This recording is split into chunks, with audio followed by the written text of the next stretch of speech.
Kembali di IDX Opening Bell, pemirsa, perdagangan saham di Bursa Efek telah dibuka dan selanjutnya kita akan mencermati kinerja perdagangan saham hari ini.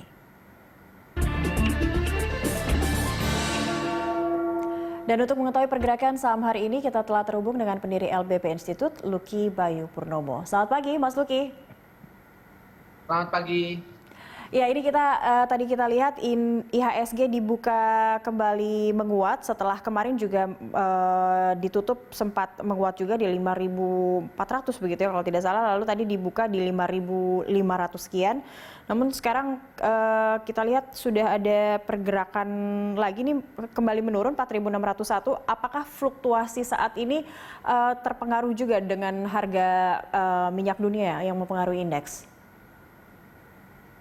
Ya, pertama kinerja indeks harga saham gabungan itu masih cenderung menguat karena angka 4.615 itu menjadi level yang menarik, di mana level tersebut bertepatan dengan koreksi harga minyak dunia yang saat ini berada di angka 14 US dollar per barrel. Nah, dalam arti kinerja komoditi itu menjadi sinyal untuk menguatnya rata-rata indeks yang ada di kawasan regional Asia. Kalau kita lihat sekarang Nikkei, Hang Seng, Kospi, Straits Times, kemudian Dow Futures, kemarin Nasdaq Futures juga menguat. Nah, untuk itu indeks memiliki target 4.650 hingga 4.675. Nah, sementara kita perhatikan terdapat beberapa sektor yang menjadi sektor pilihan, antara lain adalah basic industry seperti semen.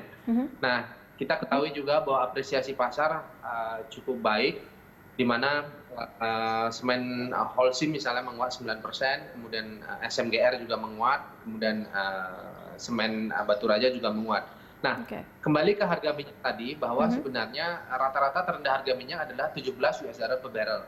Nah, sekarang berada di angka 14 US dollar per barrel. Nah, untuk itu kinerja harga minyak pada saat ini masuk dalam kategori under value. Justru pelaku pasar mencermati momentum beli untuk sektor komoditi. Oke, lalu kalau dari dalam negeri sendiri, apakah ini juga cukup mempengaruhi indeks dengan adanya optimisme dari Bank Indonesia, juga dari Gubernur BI yang sudah menyatakan bahwa perkembangan ekonomi Indonesia atau tingkat ekonomi Indonesia di 2021 ini akan kembali bergerak positif begitu, kembali naik begitu dibandingkan di 2020, faktor dari pandemi COVID-19. Apakah ini juga cukup mempengaruhi optimisme pergerakan dari IHSG yang 2 hari ini berada di zona hijau begitu? Saya kira apa yang diperhatikan dan apa yang dilakukan oleh Bank Indonesia untuk memberikan pandangan tersebut bisa jadi akan terjadi, tetapi untuk jangka panjang. Nah, tidak dalam sentimen jangka pendek, di mana kita ketahui anggaran juga banyak perubahan sekarang, APBN juga banyak perubahan akibat anggaran yang dialokasikan untuk penanganan COVID-19. Nah, dengan demikian menghijaunya indeks dalam beberapa hari terakhir itu tidak serta-merta dipengaruhi oleh kebijakan tersebut.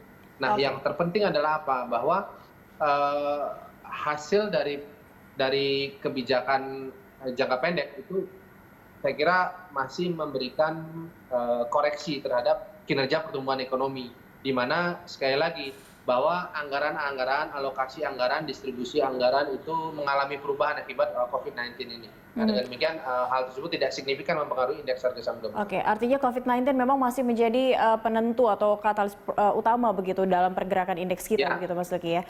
Oke, kalau untuk saham sendiri, kemarin nampaknya industri dasar ini terapresiasi cukup signifikan. Apakah ada sektor lain yang bisa mendorong atau mensupport dari pergerakan IHSG kita selain basic industry? Selain basic industry, antara lain adalah farmasi. Kalau kita lihat, ya farmasi seperti Kalbe Farma, Kimia Farma itu masih menjadi pilihan. Oleh karena apa? Saat ini mereka mau tidak mau menjadi perhatian utama bagi pelaku pasar, walaupun sentimennya itu masih bersifat jangka pendek. Oleh karena kan konsumsi farmasi dalam saat ini berdasarkan momentum, kebetulan momentumnya adalah COVID-19. Nah, untuk itu sektor alternatif yang lain adalah farmasi dengan saham pilihan Kimia Farma dan Kalbe Farma. Oke, kalau berbicara momentum, kita juga akan memasuki bulan Ramadan begitu. Untuk menyasar consumer goods, kira-kira ini juga berpeluang tidak? Masih memiliki peluang tidak untuk selama sepekan belakangan ini? Consumer good yang menjadi pilihan pertama itu adalah Indofood, kemudian ICBP, CBP, kemudian Unilever. Nah, sementara itu 3 emiten yang mewakili sektor consumer good. Nah, consumer good juga mewakili beberapa turunan lainnya yaitu retail. Nah, untuk itu basic needs seperti makanan, kemudian bahan dasar makanan, kalau kita lihat ICBP, Indofood, Unilever itu masih menjadi pilihan, tetapi retail itu dapat dihindari seperti Matahari, Ramayana, kemudian beberapa emiten-emiten yang bergerak di sektor. Baik, untuk retail justru dihindari begitu ya, karena kita juga masih dalam kondisi tidak bisa keluar rumah juga untuk lebih berbelanja retail atau berbelanja konsumsi seperti itu. Ya, baik. ya, tetapi consumer good dalam hal ini makanan masih dapat menjadi perhatian utama. Baik, consumer goods untuk bahan makanan. Terima kasih banyak Mas Luki Bayu Purnomo telah hadir bersama kami di IDX Opening Bell pagi ini.